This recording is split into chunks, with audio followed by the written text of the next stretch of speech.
Good morning, ladies and gentlemen, and this is a special episode of Sadhguru for challenging times. And joining me this morning is Sadhguruji himself. Namaskaram, Sadhguruji. Our viewers Namaskaram. are very happy to see you once again. And this time, in this episode, we have several questions that have come in from viewers, and we would like to put up those questions so that viewers can get insights into how they can change their lives and how they can use the lockdown period to come out with a better inner self. Sadhguruji, I want to ask you before I go to these questions that these are negative times that we are living in. On one hand, everybody is inundated with negative thoughts of what's going to happen. The coronavirus seems so serious. Many developed countries are suffering from the onslaught. Countries like United States, Italy, coming out with numbers of those infected and those who've lost their lives in huge numbers. And can India really have a chance? I think that's the biggest question and turmoil in most people's mind. What would you say to that?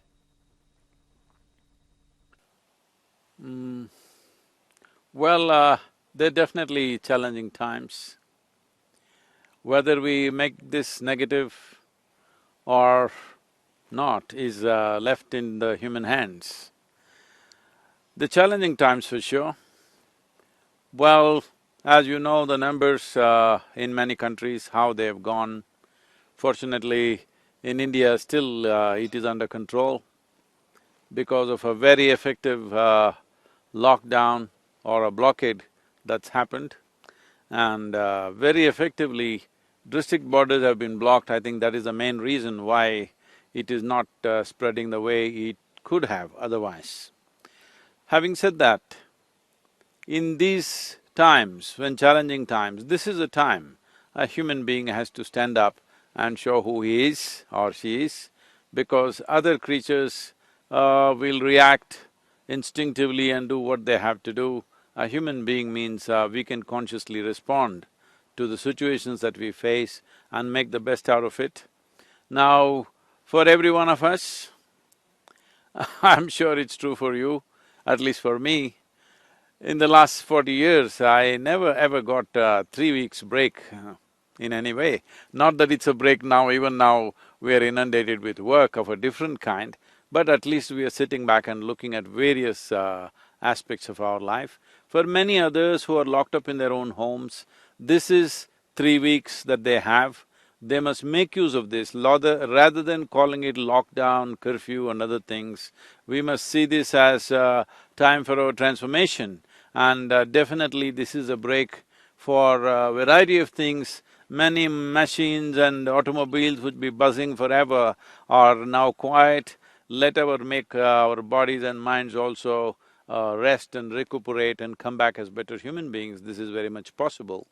It is just that most human beings are making themselves in such a way that whatever the situation that comes, they want to turn it against themselves. Whether when they go to work, they're talking about stress. When they have to stay back at home, they're talking about stress. This is not fair.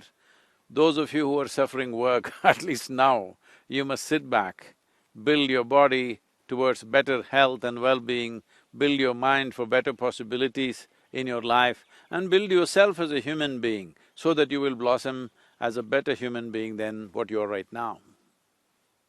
Very well said, but Sadhguruji, I also want to put forth before you the negativity that we see in our society outside.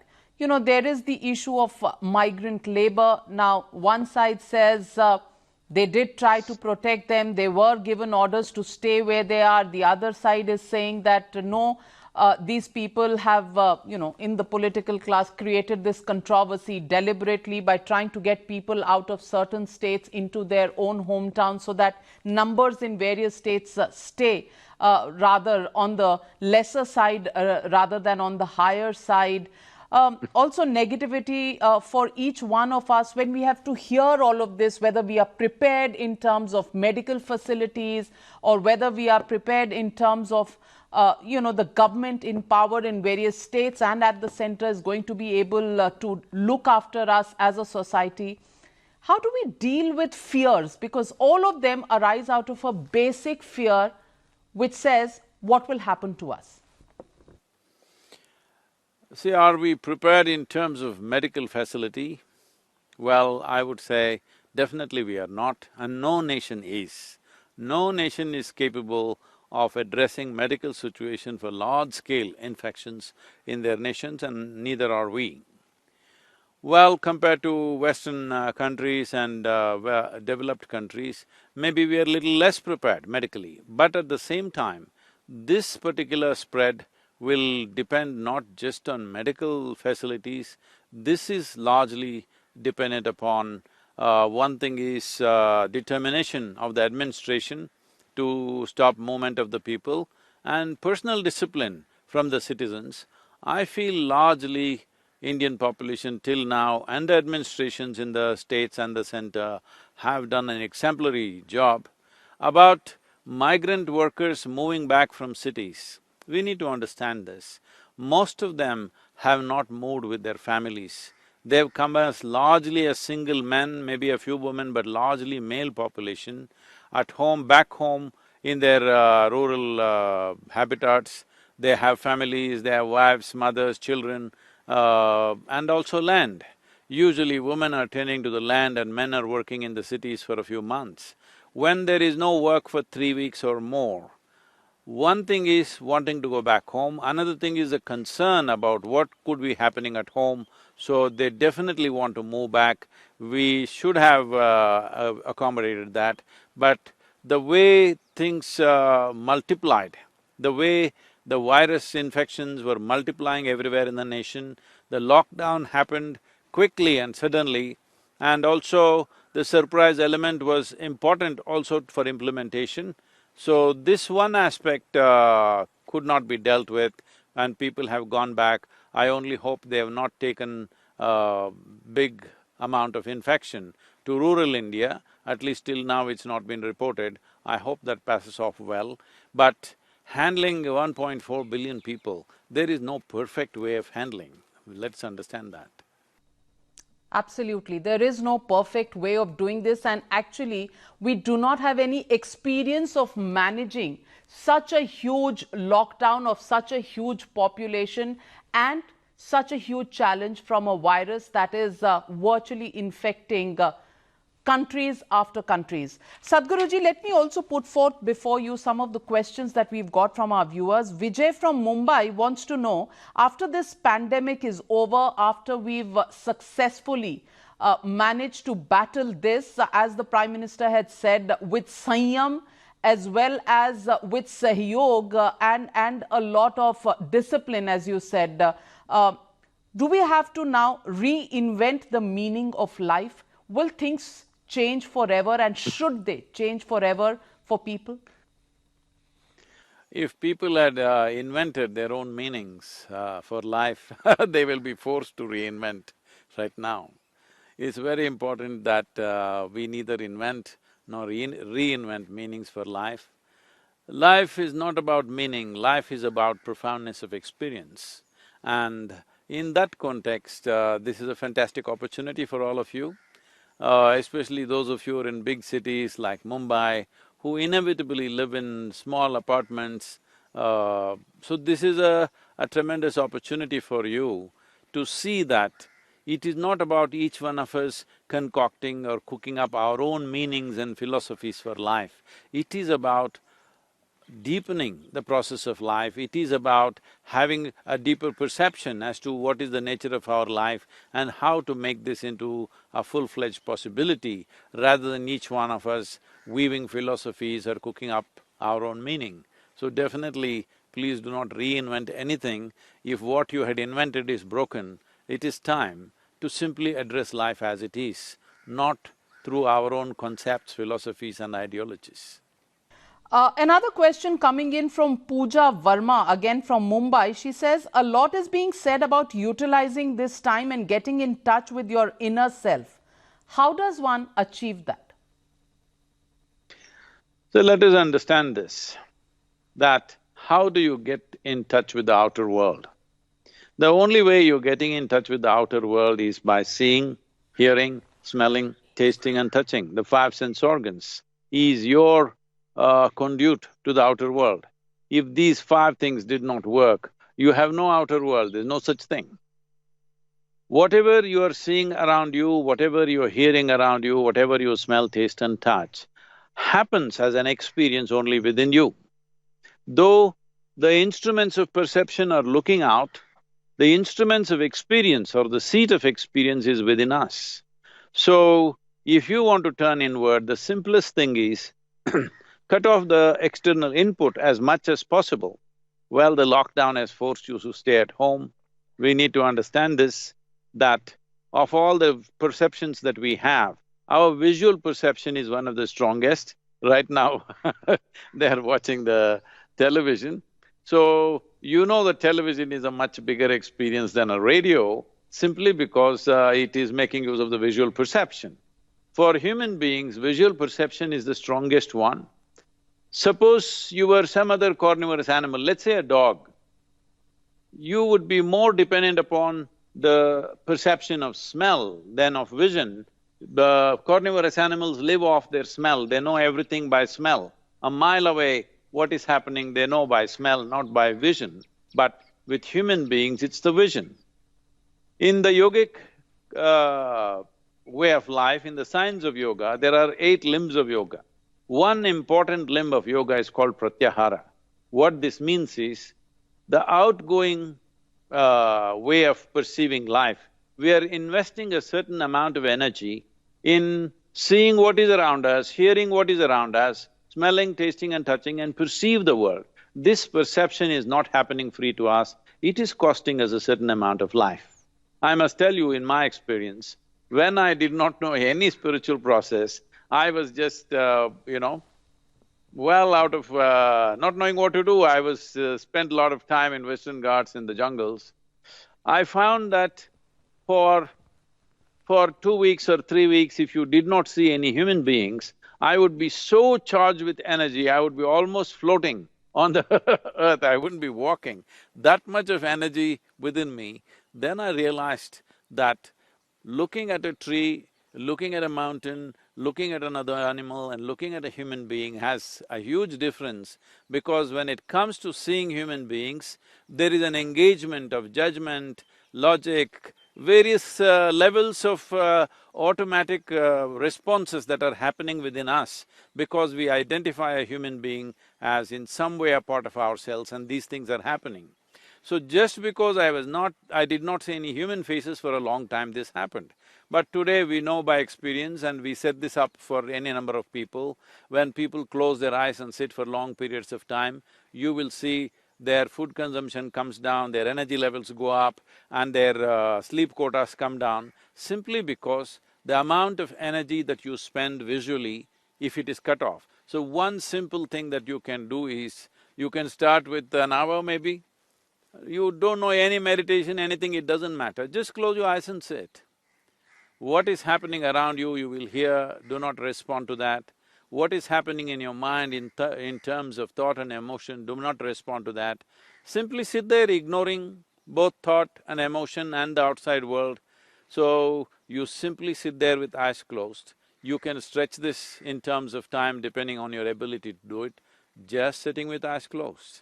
You will see that gradually you will turn inward, and inward means this is where all your experience is manufactured. If your experience is happening within you, at least what happens within you must happen your way. Why what is happening within you is not happening your way? Right now, every day in your life you had to deal with the outside world where things don't happen your way. But now there is lockdown, it's largely yourself. Let this part of your life happen 100% your way.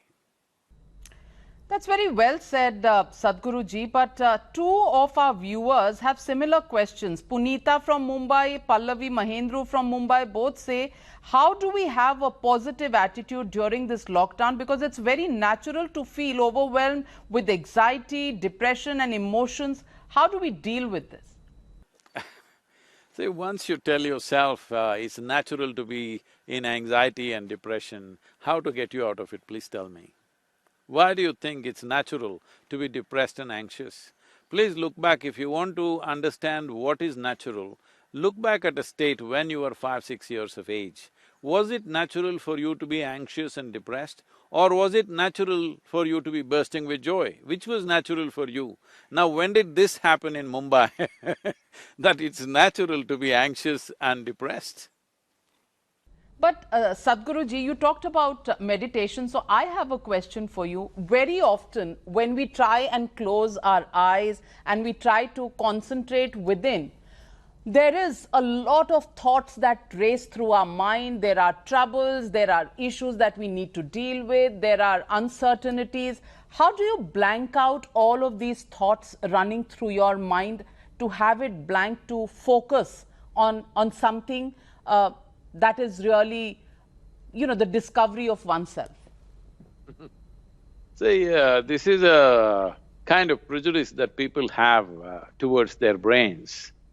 See, when people close their eyes and sit, or even if they think they're meditating, they definitely don't want their liver to stop. They want their liver function to go on, kidney function to go on. They want their heart to work, if they even want their spleen to work. But somehow they don't want their brains to work. Where does this come from? As your kidney, liver and everything else functions, let your brains also function. You have distanced yourself from these activities of other organs, you just have to do the same thing. But that is not happening because you are misunderstanding your thought and emotion as yourself. If you misunderstand that the clothes that you wear is yourself, obviously you can't take it off. Similarly, if you misunderstand your thought and emotion to be yourself, they are your thought and emotion, you are generating them. They are not happening to you, you are generating them from whatever little data that you have gathered about life.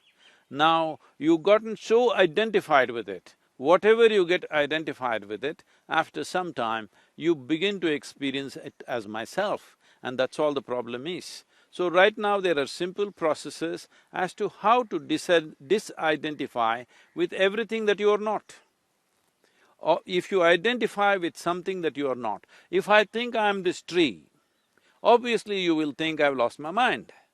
So similarly, if you think that you are a thought or an emotion that you generate, or you think you are the body that you created, then you gathered over a period of time rather, then it is a psychological condition, unfortunately. The problem is this, that we are misunderstanding our psychological drama to be existential reality. Existentially, you're here, this is a fact, but rest is psychological drama. Your drama, your drama should be well directed, that's all I'm saying. All right. There is a question from Srilekha in Bangalore who wants to ask you, how does one manage the work-life balance in the time of coronavirus? Because many of those who are operating from home now seem to have no beginning of their workday and no end of their workday. It's always, conference calls, it's always video conferencing, so it's seamless, seeping into your daily routine, no time for family because you're home all the time. Most of the people who live in Bangalore, they spend at least 2 to 3 hours stuck on the roads. So you have those extra 3 hours that you are stuck on the road to spend time with your family. Now all I'm saying is, there is more time, not less time. Well, you may be able to turn out more work, that is fine. First of all, drop this idea of work-life balance. If your work is not your life, why do you do it? You shouldn't be doing it. You must do only your life because this is your life and it's a limited amount of time. You must only do those things which matter to this life. So, you may be doing a job, but why is that job not your life? The moment you think your job is something else that you're doing just to survive, of course it will torment you. If you do anything that you don't care to do in your life, it will become burdensome and torturous. This is all life is about. If you do things, whatever you do, if you're doing it willingly, it becomes your heaven. If you do it unwillingly, it becomes your hell. So, if you're doing it willingly, it is your life. If you're doing it unwillingly, you will give it other names like duty, work and whatever else. This is life that you have chosen to do. Please do it joyfully.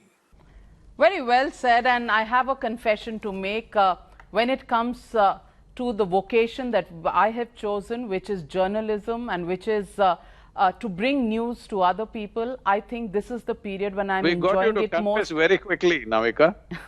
We got you to confession mode pretty quick. Absolutely, with you, all the walls drop and the real self emerges. And I must say that we are blessed because our jobs are also our hobbies, and it is a calling in life. And clearly, last 2 weeks, when the world has been working from home, when the world is in a state of lockdown, we are happy to be here because I think connecting people who are viewing us, people who are watching us to the rest of the world to deal with their life, with news and with your words, Sadhguruji, is such a pleasure. Thank you, Sadhguruji, for this edition of these questions. We'll be back with more questions because our viewers continue to write to us, and we will put out that address on the bottom of our screens for more questions on what you want to ask Sadhguruji about, because this is about Sadhguruji guiding you in challenging times.